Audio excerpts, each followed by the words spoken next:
लीजिए सुनिए रविन्द्रनाथ टैगोर की लिखी कहानी सड़क की बात, मेरी यानी समीर गोस्वामी की आवाज में। मैं सड़क हूं। अहिल्या जैसे मुनि के श्राप से पत्थर हो गई थी, ठीक वैसी ही मैं भी शायद किसी के श्राप से चिरनिद्रित सुदीर्घ अजगर की भांति वन जंगल और पहाड़ पहाड़ियों से गुजरती हुई पेड़ों की छाया के नीचे से और दूर तक फैले हुए मैदानों के ऊपर से देश देशांतरों को घेरती हुई बहुत दिनों से बेहोशी की नींद सो रही हूं। जड़ निद्रा में पड़ी पड़ी मैं अपार धीरज के साथ अपनी धूल में लौटकर श्राप की आखिरी घड़ियों का इंतजार कर रही हूं।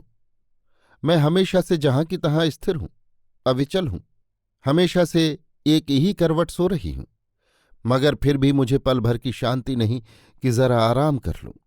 इतना भी सुख नहीं कि अपनी इस कड़ी और सूखी सेज पर एक भी मुलायम हरी घास या दूब उगा सकूं। इतनी भी फुर्सत नहीं कि अपने सिराहने के पास एक छोटे से छोटा नीले रंग का बन फूल ही खिला सकूं। मैं बोल नहीं सकती, पर अंधे की तरह सब कुछ महसूस कर सकती हूं। दिन रात पैरों की ध्वनि, सिर्फ पैरों की आहट सुना करती हूं।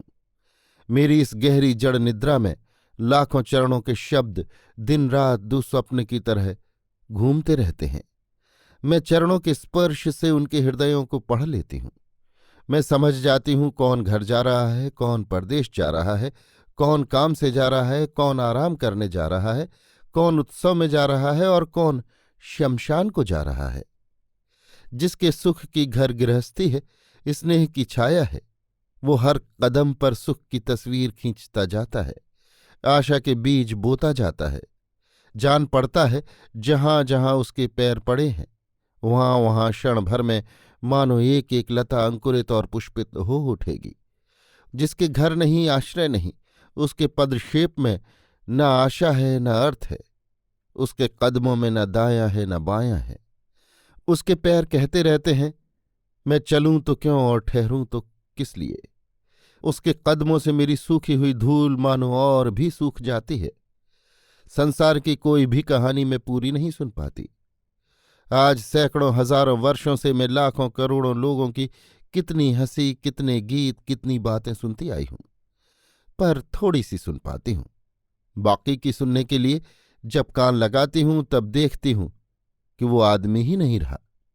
इस तरह न जाने कितने युगों की कितनी टूटी फूटी बातें और कितने बिखरे हुए गीत मेरी धूल के साथ धूल बन गए हैं और धूल बनकर अब भी उड़ते रहते हैं। कौन कह सकता है। वो सुनो, कोई गा रही है। कहते कहते कह नहीं पाई, ओह ठहरो जरा, गीत को पूरा कर जाओ, पूरी बात तो सुन लेने दो मुझे। पर कहाँ ठहरी वो, गाते गाते न जाने कहाँ चली गई, आखिर तक सुन ही न पाई। बस आज आधी रात तक उसी की पग ध्वनि मेरे कानों में गूंजती रहेगी। मन ही मन सोचूंगी, कौन थी वो, कहाँ जा रही थी, न जाने। जो बात कह नहीं पाई उसी को फिर कहने गई क्या। अब कि जब फिर उससे भेंट होगी, वो जब मुंह उठाकर इसके मुंह की तरफ ताकेगा, तब कहते कहते फिर कह न पाई तो तब उससे मुंह मोड़कर सिर नीचा करके बहुत धीरे धीरे लौटते समय फिर अगर वो गाती जाए, कहते कहते कह नहीं पाई तो समाप्ति और स्थायित्व तो शायद कहीं होगा, पर मुझे तो नहीं दिखाई देता। एक चरण चिन्ह को भी तो मैं ज्यादा देर तक थाम कर नहीं रख सकती। मेरे ऊपर लगातार चरण चिन्ह पड़ रहे हैं, पर नए पांव आकर पुराने चिन्हों को पहुंच जाते हैं। जो चला जाता है वो तो पीछे कुछ छोड़ ही नहीं जाता। कदाचित उसके सिर के बोझ से कुछ मिलता भी है तो हजारों चरणों के तले लगातार कुचला जाकर कुछ ही देर में वो धूल में मिल जाता है। परंतु एक बात अब भी देख रही हूं, वो ये कि किसी किसी महापुरुष के पुण्य स्तूप के अंदर ऐसा एक अमर बीज पड़ गया है जो धूल में पड़कर भी अंकुरित और वर्धित होकर मेरे बगल में स्थायी रूप से विराज रहा है और पथिकों को छाया प्रदान कर रहा है। मैं किसी का भी लक्ष्य नहीं हूं, सबका उपाय मात्र हूं। मैं किसी का घर नहीं हूं, पर सबको घर ले जाती हूं। मुझे दिन रात यही संताप सताता रहता है कि मुझ पर कोई तबीयत से कदम नहीं रखना चाहता, मुझ पर कोई खड़ा रहना पसंद नहीं करता। जिनका घर बहुत दूर है वे मुझे ही कोसते और शाप देते हैं। मैं जो उन्हें परम धैर्य के साथ उनके घर के द्वार तक पहुंचा देती हूं, उसके लिए कृतज्ञता कहाँ पाती हूं। वे घर जाकर आराम करते हैं, घर पर आनंद मनाते हैं, घर में उनका सुख सम्मिलित होता है। बिछड़े हुए सब मिल जाते हैं और मुझ पर केवल थकावट का भाव दर्शाते हैं, केवल अनिच्छाकृत श्रम हुआ समझते हैं, मुझे केवल विच्छेद का कारण मानते हैं। क्या इसी तरह बार बार दूर ही से घर के झरोखों में से पंख पसार कर बाहर आती हुई मधुर हास्य लहरी मेरे पास आते ही शून्य में विलीन हो जाएगी? घर के उस आनंद का एक कण भी, एक बूंद भी मैं नहीं पाऊंगी? कभी कभी वो भी पाती हूं। छोटे छोटे बच्चे जो हंसते हंसते मेरे पास आते हैं और शोरगुल मचाते हुए मेरे पास आकर खेलते हैं। अपने घर का आनंद वे मेरे पास ले आते हैं। उनके पिता का आशीर्वाद और माता का स्नेह घर से बाहर निकलकर मेरे पास आकर सड़क पर ही मानो अपना घर बना लेता है। मेरी धूल में वे स्नेह दे जाते हैं, प्यार छोड़ जाते हैं। मेरी धूल को वे अपने वश में कर लेते हैं और अपने छोटे छोटे कोमल हाथों से उसकी ढेरी पर हौले हौले थपकियां दे देकर परम स्नेह से उसे सुलाया चाहते हैं। अपना निर्मल हृदय लेकर बैठे बैठे वे उसके साथ बातें करते हैं। हाय हाय, इतना स्नेह, इतना प्यार पाकर भी मेरी वो धूल उसका जवाब तक नहीं दे पाती। मेरे लिए कैसा श्राप है ये! छोटे छोटे कोमल पांव जब मेरे ऊपर से चले जाते हैं तब अपने को मैं बड़ी कठिन अनुभव करती हूं। मालूम होता है उनके पांवों में लगती होगी।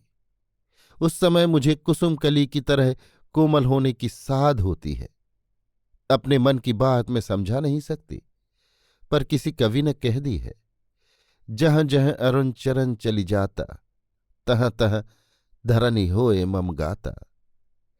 अरुण चरण ऐसी कठोर धरती पर क्यों चलते हैं? पर यदि वे ना चलते तो शायद कहीं भी हरी हरी घास पैदा न होती। प्रतिदिन नियमित रूप से जो मेरे ऊपर से चलते हैं उन्हें मैं अच्छी तरह पहचानती हूं, पर वे नहीं जानते कि उनके लिए मैं कितनी प्रतीक्षा किया करती हूं। मैं मन ही मन उनकी मूर्ति की कल्पना कर लेती हूं। बहुत दिन हुए ऐसी ही एक प्रतिमा अपने कोमल चरणों को लेकर दोपहर को बहुत दूर से आती, छोटे छोटे दो नूपुर रुंझुन रुंझुन करके उसके पांव में रो रो कर बजते रहते। शायद उसके ओठ बोलने के ओठ न थे, शायद उसकी बड़ी बड़ी आंखें संध्या के आकाश की भांति मिलान दृष्टि से किसी के मुंह की ओर देखती रहती। उस चबूतरा वाले बट वृक्ष के बाईं तरफ, जहां से मेरी एक शाखा गांव की ओर चली गई है, वहां पेड़ के नीचे वो हारी थकी चुपचाप खड़ी रहती और दूसरा एक कोई अपना दिन भर का काम पूरा करके अनमने मन से गाना गाता हुआ उसके सामने से गांव की ओर चला जाता। शायद वो किसी की ओर देखता न था, कहीं भी ठहरता न था, सीधा घर के द्वार पर जाकर अपना पूर्वी गीत खत्म करता था। उसके चले जाने पर वो बालिका थके हुए पैरों से फिर उसी रास्ते लौट जाती जिससे वो आई थी। बालिका जब लौटती तब मालूम होता कि अंधकार हो आया है। संध्या के अंधकार का ठंडा स्पर्श में अपने अंग प्रत्यंगों पर पूरी तरह अनुभव करने लगती। तब गोधूली के समय की कौओं की कांव कांव बिल्कुल थम जाती। पथिकों का आना जाना करीब करीब बंद सा हो जाता। संध्या की हवा के झोंकों से बांस के झाड़ रह रहकर झरझर झरझर शब्द कर उठते। इसी तरह प्रतिदिन वो अत्यंत मंद गति से आती और वैसे ही धीरे धीरे चली जाती। एक दिन फागुन के अंत के दिनों में दोपहर को, जब आम के बौर हवा से झड़ रहे थे, वो दूसरा जो आता था वो ना आया। उस दिन बहुत रात बीते बालिका घर लौट गई। जैसे बीच बीच में पेड़ों से सूखे पत्ते झड़ रहे थे, वैसे ही कभी कभी दो एक बूंद आंसू मेरी नीरस गरम धूल पर पड़ते और सूख जाते। फिर उसके दूसरे ही दिन दोपहर को वो बालिका उसी पेड़ के नीचे आकर खड़ी हुई, पर उस दिन भी वो ना आया। फिर रात को वो धीरे धीरे घर की तरफ चलती। कुछ दूर जाकर उसे चलाना गया। मेरे ऊपर धूल में लौट गई बेचारी और दोनों हाथों से मुंह ढककर छाती फाड़ फाड़ कर रोने लगी। कौन हो बिटिया? क्या इस निर्जन रात्रि में भी कहीं कोई मेरी छाती पर आश्रय लेने आता है? तू जिसके पास से लौटी है वो क्या मुझसे भी कठोर है? तूने जिसे पुकार पुकार कर कुछ जवाब नहीं पाया, क्या वो मुझसे भी बढ़कर गूंगा है? तूने जिसकी तरफ देखा है, क्या वो मुझसे भी ज्यादा अंधा है? बालिका उठ बैठी, खड़ी हो गई, आंखें पोंछ डाली और फिर मुझे छोड़कर चली गई। शायद वो घर लौट गई, शायद वो अब भी शांत मुख से घर का काम धंधा करती होगी, शायद वो किसी से भी अपने किसी दुख की बात नहीं कहती होगी। हाँ, किसी किसी दिन संध्या समय घर के आंगन में चंद्रमा की चांदनी में पैर फैलाकर बैठी दिखाई देती है। उस वक्त कोई बुलाता तो वो चौंक पड़ती और झट उठकर भीतर चली जाती। पर मैंने उसके दूसरे दिन से आज तक फिर कभी उसके चरणों के स्पर्श का अनुभव नहीं किया। ऐसे कितने ही पांवों के शब्द नीरव हो गए हैं, मैं क्या उनकी याद रख सकती हूं? सिर्फ उन पांवों की करुण नूपुर ध्वनि अब भी कभी कभी याद आ जाती है। पर मुझे क्या घड़ी भर भी शोक या संताप करने की छुट्टी मिलती है? शोक किस किस के लिए करूं? ऐसे कितने ही आते हैं और चले जाते हैं। उफ, कैसी कड़ी घाम है! एक एक बार सांस छोड़ती हूं और तपी हुई धूल सुनील आकाश को धुआंधार करके उड़ी चली जाती है। अमीर और गरीब, सुखी और दुखी, यौवन और बुढ़ापा, हंसी और रोना, जन्म और मृत्यु, सब कुछ मेरे ऊपर से एक ही सांस में धूल के स्रोत की तरह उड़ता चला जा रहा है। इसीलिए सड़क में न हंसी है न रोना। घर ही बीते हुए पर शोक करता है, वर्तमान के लिए सोचता है, भविष्य के लिए आशा में डूबा रहता है। पर सड़क, वो तो वर्तमान के प्रत्येक पल में हजारों लाखों नए नए अतिथियों को लेकर ही व्यस्त रहती है।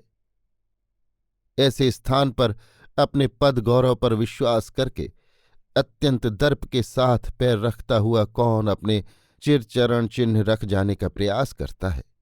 जिनके लिए यहाँ की हवा में तुम दीर्घ निश्वास छोड़ जाते हो, तुम्हारे चले जाने पर क्या वे तुम्हारे पीछे तुम्हारे लिए विलाप करते होंगे?